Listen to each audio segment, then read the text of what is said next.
कि सबसे पहले हम आपसे एकदम सबसे जो इंपॉर्टेंट टॉपिक है उस पर बात करना चाहेंगे कि पीसीएम तीनों के बैकलॉग के बारे में हमको बताएं, आपके क्लास का बैकलॉग में। जैसे कि अब मुझे तो डीपी अभी नहीं मिलता है, लेकिन मैं एक पैटर्न बना लिया हूँ डीपी फॉलो करने का उसी तरीके से।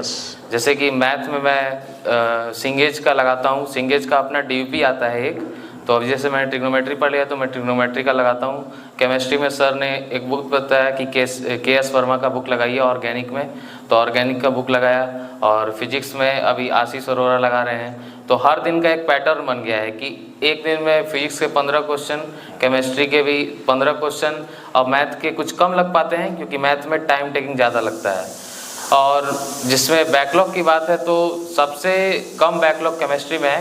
केमिस्ट्री में डाउट तुरंत सॉल्व हो जाता है और टाइम ज़्यादा लगता भी नहीं है, और ज़्यादा क्वेश्चन कम टाइम में होता है।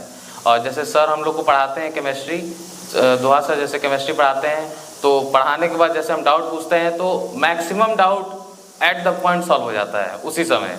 कुछ डाउट होते हैं जिसमें थोड़ा सा प्रॉब्लम हो गया या फिर किसी बुक में आंसर गलत दे दिया है तो सर सॉल्व करके आएंगे और अगले ही दिन उसको तुरंत बता देते हैं।